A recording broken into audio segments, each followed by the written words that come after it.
오늘 말씀은 사무엘상 21장 7절에서 9절 말씀입니다. 사무엘상 21장 7절에서 9절 말씀 한 목소리로 함께 봉독하시겠습니다. 스크린을 보셔도 되고요. 가지고 있는 성경, 여러분이 가지고 있는 성경 언어로 읽으시기 바랍니다. 7절부터 읽겠습니다. 시작! 그날에 사울의 신하 한 사람이 여호와 앞에 머물러 있었는데 그는 도액이라 이름하는 에돔 사람이요 사울의 목자장이었다가 다윗이 아히멜렉에게 이르되 여기 당신의 수중에 창이나 칼이 없나이까? 왕의 일이 급함으로 내가 내 칼과 병기를 가지지 못하였나이다. 제사장이 가로되 내가 엘라 골짜기에서 죽인 블레셋 사람 골리앗의 칼이 보자기에 쌓여 에봇 뒤에 있으니 내가 그것을 가져가 여기는 그 밖에 다른 것이 없느니라. 다윗이 가로되 그 같은 것이 또 없나니 내게 주소서. 골리앗의 칼이라는 제목으로 주님의 말씀을 증거하도록 하겠습니다. 인생의 고난 가운데 제일 견디기 힘들고 어려운 것이라 하면 바로 사람 문제라고 생각이 됩니다. 물질이 없으면 부족해도 그냥 적게 쓰면서 형편에 맞게 살면 어느 정도 견딜 수 있습니다. 질병의 문제라면 치료를 받고 약을 먹고 어느 정도 노력하여서 체력을 보강을 하면 그것도 해결을 볼 수 있다고 봅니다. 인간관계에서 비롯된 문제는 그러나 좀처럼 쉽지가 않죠. 그것이 가족처럼 뗄래야 뗄 수 없는 관계라면 더욱더 이 문제는 복잡해질 수밖에 없습니다. 성경은 인간관계 문제를 빗대어 사무엘상 7장 14절에 이렇게 되어 있습니다. 인생 책질과 그 다음에 사람 막대기로 주님의 약물이를 인도하신다 이렇게 표현하고 있습니다. 인생의 책질 그리고 사람 막대기, 이것이 오늘날 우리가 살아가는 우리의 삶에서도 경험할 수 있는 사람 문제라고 하면 여러분 함께 공감이 가실 것입니다. 오늘 본문은 다윗이 골리앗을 죽이고 이스라엘의 영웅이 됩니다. 그리고 왕의 사위까지 되는 그런 큰 영광 가운데 있던 이 다윗이 한순간에 나락으로 떨어져 도망자가 되고 그리고 아무런 잘못이 없음에도 불구하고 지명 수배자가 되어서 사울왕은 다윗을 발견하는 즉시 죽이라는 그런 명령까지 내리게 됩니다. 하루아침에 왕궁에서 쫓겨날 그런 형편에 있던 다윗은 더 이상 갈 곳이 없는 그런 신세가 되고 말았습니다. 이렇게 되었을 때 다윗 주변에는 누구도 의지할 사람이 없었습니다. 괜히 도움을 청했다가 도움을 준 사람까지 봉변을 당할까봐 선뜻 다가서기가 어려운 그런 처지였던 것이죠. 며칠이 지나는 먹지도 못했습니다. 그래서 결국 그는 성소가 있는 노브로 가게 됩니다. 마지막으로 의지할 곳이 지금의 교회였던 것이죠. 성소는 원래 실로에 있었는데요. 그런데 블레셋의 전쟁에서 법궤를 빼앗기죠. 그래서 급히야 이 실로에서 노브로 옮기게 되는 그런 역사를 보게 됩니다. 다윗이 성소에 들어가자마자 제사장 아히멜렉이라는 사람을 보게 됩니다. 아히멜렉이 떨면서 다윗을 영접을 합니다. 말하자면 지명 수배가 된 사람이 갑자기 쳐들어왔으니까 얼마나 놀랐겠습니까? 그리고 이렇게 질문을 하죠. 어째서 다윗 당신이 혼자 있고 함께하는 사람이 아무도 없습니까? 그랬더니 다윗은 갑작스러운 질문에 이렇게 대답을 합니다. 거짓말로 자신은 왕의 명령으로 비밀작전 중이고 자신과 함께 움직이는 부하들은 지금 다른 것에 대기 중이라고. 그래서 그 작전을 위해서 지금 먹을 것이 필요하니까 먹을 것을 있으면 좀 달라고 합니다. 사실은 그렇지가 않죠. 거짓말을 한 것이죠. 그러면서 이 일에 대해서는 아무에게도 말하지 말라고 당부를 합니다. 이처럼 다윗이 거짓말을 한 것은 나쁜 것이지만 저는 왠지 여기서 다윗이 참 안 돼 보였습니다. 오죽했으면 제사장이 거짓말을 하면서까지 먹을 것을 구했을까? 아히멜렉도 다윗이 거짓말을 하고 있다고 알고 있었습니다. 그러나 연약하고 초라해 보이는 다윗을 아주 불쌍히 여기는 그 나머지 그냥 그 거짓말을 넘겨줍니다. 여러분, 만약에 여러분 앞에서 거짓말을 하는 사람이 있거든 대부분 약해서 그렇다 그렇게 생각하시기 바랍니다. 그냥 추궁하지 마시고 그 순간 하나님의 지혜를 구하시는 여러분 되시기를 바랍니다. 오늘 본문의 말씀 3절에서 4절 말씀 잠깐 여러분 성경 가지고 계신 분들은 한번 보시기 바랍니다. 이제 당신의 수중에 무엇이 있나이까? 떡 5덩이나 무엇이든지 있는 대로 내 손에 주소서. 다윗은 항상 5개를 참 좋아했던 것 같아요. 물매도 5개를 구하고 떡도 5개를 구하는 것을 보게 되면 참 사람은 뭔가 습관이 있는 것 같습니다. 4절 제사장이 다윗에게 대답하여 가로되 우리가 항상 쓰는 떡은 내 수중에 없으나 거룩한 떡은 있나니 그 소년들이 분협을 가까이 하지 아니었으면 그렇게 주리라. 그렇게 이야기를 합니다. 조건부를 붙였죠. 말하자면은 하나님께 제사를 드린 후에 물려내는 이 진설병은 율법적으로는 제사장 외에는 먹을 수 없도록 되어 있습니다. 그렇기 때문에 일반 사람인 이 다윗은 그 진설병을 먹어서는 안 되죠. 그러나 그것을 아히멜렉은 이 성결의 부분을 조건을 잘 클리어하면은 이것을 주겠다 그렇게 이야기를 하는 것입니다. 다윗은 자신이 3일 동안 여자를 가까이 하지 아니하였다 하면서 그 뒤에 보면은 성결함을 주장하고 주님의 거룩한 떡을 먹기를 간청을 합니다. 여기에서 다윗이 거룩한 떡을 먹을 만큼 자신은 하나님 앞에서 죄가 없고 그리고 결백하다라는 것을 대변하는 것처럼 그렇게 이야기를 하는 것이죠.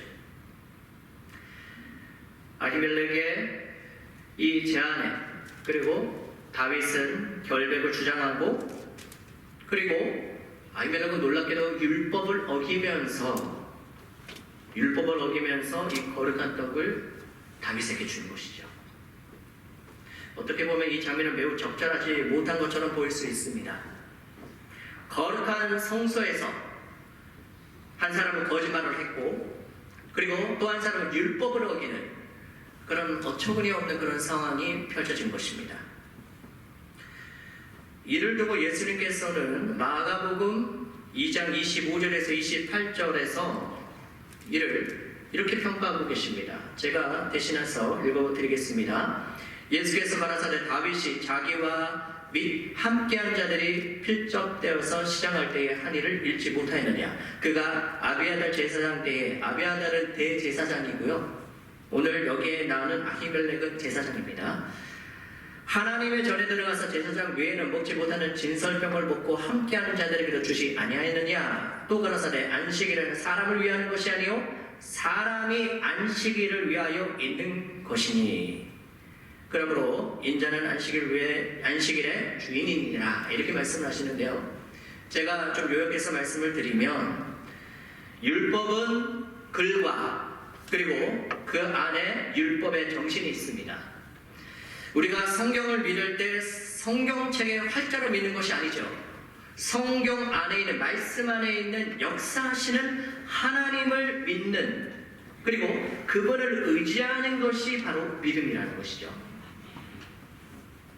율법은 사람을 판단하고 정죄하고 멸하기 위해서 있는 것이 아닙니다. 사람을 살리기 위해 있는 것이다. 예수님께서 그렇게 정의해 주셨다는 것입니다. 그래서 예수님께서는 다윗과 아히멜렉의 일을 율법을 초월하신 하나님의 사랑으로 보셨다는 것이죠. 이해가 되시죠? 다음은 본문 8절입니다. 다시 3일상으로 돌아갔어요. 8절에서 제가 잠깐 읽어드릴게요. 다윗이 아히멜렉에게 이르되 여기 당신의 수중에 창이나 칼이 없나이까. 왕의 일이 급함으로 내가 내 칼과 병기를 가지지 못하였나이다. 얼마나 급했으면은 어떤 것도 준비하지 못한 채 그냥 도망쳐 나왔다는 것이죠. 9절을 한번 보시겠습니다. 제자들이 가로되 내가 엘라 골짜기에서 죽인 블레셋 사람 골리앗의 칼이 보자기에 쌓여 에봇 뒤에 있으니 내가 그것을 가지려거든 가져라. 여기는 그밖에 다른 것이 없으리라. 다윗이 가로되 그 같은 것이 또 없나니 내게 주소서. 소년 다윗의 그 엄청난 일을 여러분 기억하시죠? 골리앗과 싸울 때에 우리도 다 아는 것처럼 다윗에게는 물맷돌을 가지고 있었습니다. 성경에 자세히 보면은 물맷돌로 거인 골리앗을 넘어뜨려도 정작 골리앗을 죽인 것은 어떤 것이었습니까? 바로 골리앗의 칼이었습니다. 넘어진 골리앗에게 뛰어들어가서 골리앗의 칼집에서 칼을 빼어서 그 목을 잘라서 최후로 승리하게 되는 그것을 우리는 기억합니다. 우리가 주목해야 될 것은 사무엘상 17장 43절에서 블레셋 사람 골리앗을 말하죠. 내가 나를 개로 여기고 막대기로 가지고 내게 왔느냐 하고 그 신들의 이름으로 다윗을 저주했다라고 되어 있는데요. 그리고 45절을 보면 다윗은 이렇게 외칩니다. 너는 칼과 창과 단창으로 내가 오거니와 나는 만군의 여호와 이름으로 내게 가노라. 골리앗은 자신의 명예를 위해서 싸운 것처럼 보입니다. 그러나 다윗은 만군의 여호와 하나님의 이름을 위해 이 싸움에 도전한 것이다 라고 그가 직접 고백하고 있는 것이죠. 그리고 50절을 주목하시면요, 17장 50절을 보면은 다윗이 이같이 물매와 돌로 브리셋 사람을 이기고 쳐 죽였으나 자기 손에는 칼이 없었더라 하는 내용이 나옵니다. 이거 일부러 넣은 거예요. 그 손에는 칼이 없었더라. 일부러 이렇게 강조하는 내용이 있습니다. 이유는 뭐냐면 예수님께서 여러분 기억하시죠? 붙잡혀서 끌려가시려고 할 때에 옆에 있던 베드로가 어떻게 했습니까? 상대방의 칼집에서 칼을 빼어서 귀를 잘라버리죠. 그리고 또다시 치려고 할 때 예수님께서는 마태복음 26장 52절에 내 검을 도로 집에 보지라. 검을 가지는 자는 다 검으로 망하느니라. 즉 칼로 다스리는 자는 칼로 망한다는 것을 상기시켜주고 있는 것입니다. 사울은요 늘 단창을 지니고 있었습니다. 조금만 마음에 안 들면은 사람 향해서 그것을 던지곤 했죠. 늘 살벌한 분위기 그리고 긴장감이 돌았습니다. 사무엘하 1장 6절에 보시면 사울이 죽기 전에도 그는 자신의 창을 끝까지 의지하여서 죽음을 맞이하는 것을 보게 됩니다. 자, 우리가 의지할 대상이 칼과 창이 아닌 주님을 의지해야 된다는 것을 우리는 이 가운데 교훈으로 삼아야 되는 것이죠. 어떤 싸움에서도 우리를 지켜주시고 죽음에서 건져주시는 분은 하나님밖에 없다. 아멘. 그래서 시편 34편 8절 말씀에서 제가 읽어드리겠습니다. 여호와의 선하심을 맛보아 할지어다 그에게 피할 자는 복이 있도다. 아멘. 여기서 우리가 반드시 알아야 할 내용이 있습니다. 왜 하나님께서는 다윗을 왕으로 세우시는데 이렇게 험하고 힘든 길을 걷게 하셨는가? 성경에서 공통으로 보여지는 것은 하나님께서 부르시는 자들은 거의 모두가 광야로 인도함을 받았다라는 것입니다. 아브라함도 그랬고요, 모세도 그랬습니다. 모두 광야에서 하나님을 만났고 그리고 그분의 부르심에 따라 주님의 나라가 굳건히 세움을 받았는 것을 우리는 성경을 통해서 역사를 통해서 보게 됩니다. 사무엘상 22장 이하를 보면은 다윗은 유난히 골짜기와 굴로 도망가게 됩니다. 여러분 여기서 유명한 굴 한 곳이 나오는데 아둘람 굴이라고 있습니다. 그 대표적인 장소이기도 하죠. 여기에 다윗을 따라 들어온 사람들이 22장 2절에 보니까 이렇게 소개하고 있어요. 모든 자들의 특징을 말하는데 환난을 당한 자, 빚진 자, 마음이 원통한 자, 그 사람들이 다 그애로 모였는데 무려 400명이나 모였다. 왜 이렇게 모였을까요? 왜 그리고 다윗에게 다들 모였을까 하는 것입니다. 이스라엘 사람들은 굴을 무덤으로 자주 사용했습니다. 그래서 시체가 눕혀있는 곳이라 보통 사람들은 쉽게 굴에 들어가지 않습니다. 도망자들에게 있어서는 숨기는 아주 적절한 장소이긴 하죠. 다윗의 주변에는 어디를 가도 늘 이렇게 사망의 냄새가 진동하고 피할 길은 오직 하나님밖에 없음을 고백할 수밖에 없는 그런 힘든 여건과 어려운 시간들을 다윗은 보내기도 했다는 것입니다. 여기서 우리가 믿는 기독교는 이러한 무덤에서 시작되었음을 기억해야 합니다. 예수님께서 죽음에서 부활하신 그 무덤에서 하나님 나라가 시작한 것처럼 다윗의 왕국이 고난과 어둠의 골짜기에서 이 사망의 냄새가 나는 이 굴에서 주님은 시작하게 하셨다는 것을 우리는 기억할 필요가 있다는 것이죠. 다윗은 누구를 원망하거나 불평하기보다는 항상 사람을 살리는 편에 있었기에 이 아둘람구에도 400명이라는 사람들이 모여들기 시작했습니다. 반대로 사울 곁에는 사람들이 점점 떠났죠. 뭔가 일이 있으면 창을 던지고 살벌한 분위기에서 그렇게 하다 보니까 사람들이 사울 곁을 점점 떠나기 시작한 것이죠. 이렇게 사람을 살리는 그의 선함은 다윗의 상징이 되었고 다윗의 선한 줄기를 통해서 하나님께서는 구세주를 보내주십니다. 이처럼 세상에는 사망의 편에 서 있는 것과 생명의 편에 서 있는 것을 갈라게 합니다. 우리는 현재 어느 편에 서 있는가? 골리앗의 칼이 다시 다윗에게 주어졌을 때 소년 시절의 골리앗과의 싸움에서 역사하셨던 하나님의 은혜를 다시 상기시켜 주시는 것입니다. 그리고 이렇게 주님은 영적으로 다윗의 마음을 하나님께서 만지십니다. 내가 여전히 너를 사랑한다. 그리고 너를 지켜주겠다. 그러나 다윗은 여전히 사울을 두려워합니다. 그 칼을 들고 엉뚱하게도 가드로 도망가는 다윗의 모습을 보게 되죠. 이때 다윗의 나이가 20살이었습니다. 20살. 오늘 조금 이따가 우리가 성인식을 거행하는데요. 아직까지 세상을 잘 모르는 다윗이었길래 이것을 가지고 뭔가 할 수 있겠지. 작은 머리로 생각한 것이 고작 이제 그것을 가지고 골리앗의 고향이었던 가드로 망명을 하게 되죠.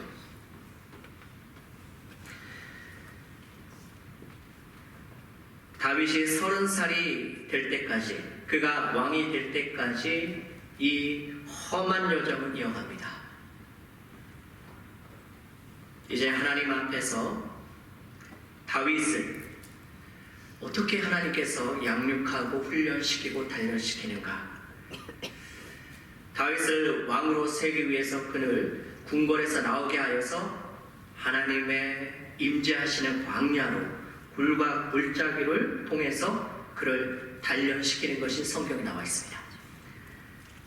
진정한 왕은 궁궐이 아닌 광야에서 세워집니다. 믿으십니까? 이 시대를 우리가 생각할 때 참 아무렇다 못해서 절망이 절로 나오는 그런 우리 세대를 보면서 저는 이런 생각이 듭니다. 요즘 기독교가 땅에 떨어져서 더 이상 교회를 떠나는 수많은 사람들, 특별히 우리 청년들을 보게 되면 참 마음이 아픕니다. 제가 20살 때 시절을 상기해보면 그때는 참 결혼하고 싶은 그런 인기 순위에 목사라는 직업이 항상 3위 안에 들어갔다라는 것을 여러분 혹시 기억을 하십니까? 그만큼 목사 되기를 원하는 사람들, 많은 젊은이들이 그렇게 좋아하고 또 선호했다라는 사실입니다. 그 중에 저도 그 중에 한 사람인데요. 그런데 지금은 어떠느냐? 목사를 되기커녕 기독교를 믿는다는 것을 친구들 사이에서 이야기하기 참 꺼린다는 그런 현실입니다. 한번 여러분에게 물어볼까요? 여러분의 자녀가 있다면 그 자녀를 신학교에 보내서 목사로 만들겠다 하는 그런 마음이 요즘 어떻습니까? 드십니까?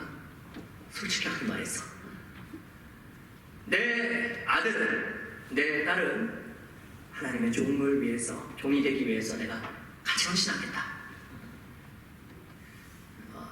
불과 20 몇 년 전에는 그 마음들이 교회에 넘쳤습니다. 신학교들은 얼마나 힘든지 모릅니다.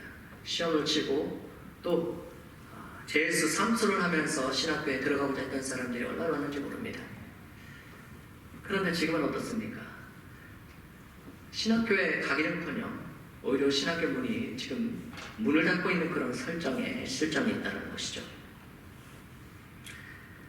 이럴 때 하나님께서는 다윗과 같은 하나님께 순수하게 헌신하고자 하는, 하나님께서 기름 부으시는 사람을 이렇게 엄밀하게 양육하시기 위해서 이 험한 시대이지만 그 가운데서 따로 빼내어서 훈련시킨다는 것이죠.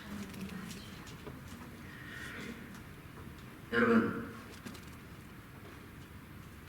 우리가 진정으로 하나님 은혜 가운데서 다시 부흥의 때를 맛보기 위해서는 시대를 분별할 수 있어야 됩니다.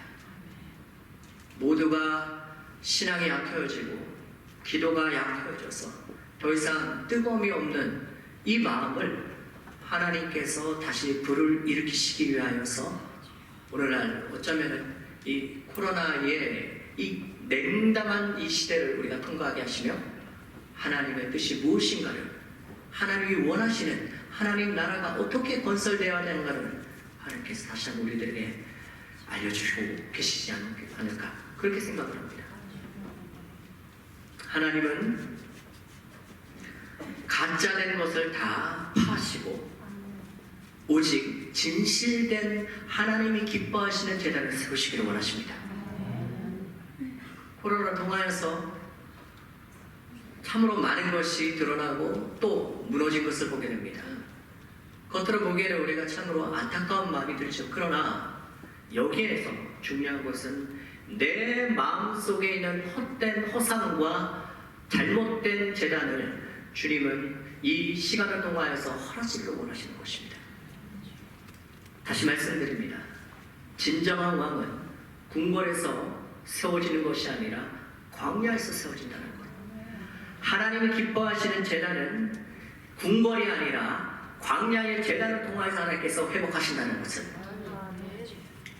그렇기 때문에 오늘 저와 여러분은 과거에서부터 시작하여서 현재와 그리고 앞으로 미래를 향하여서 주님의 말씀을 붙잡고 나가야 되는 그러한 다윗과 더불어서 똑같은 사명이 우리 가운데 있음을 여러분 꼭 기억하시기 바랍니다.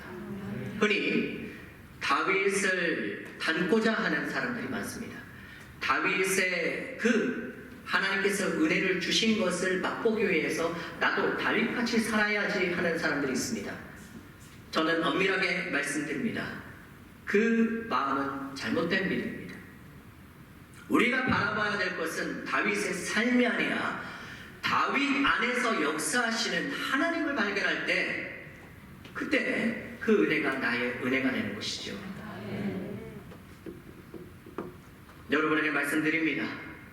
왜 하나님께서 골리앗을 무찔렀을 때, 골리앗의 그 목을 쳤을 때 사용했던 골리앗의 칼을 이 시점에서 아비멜렉 통하여서 다윗에게 손에 쥐어줬을까?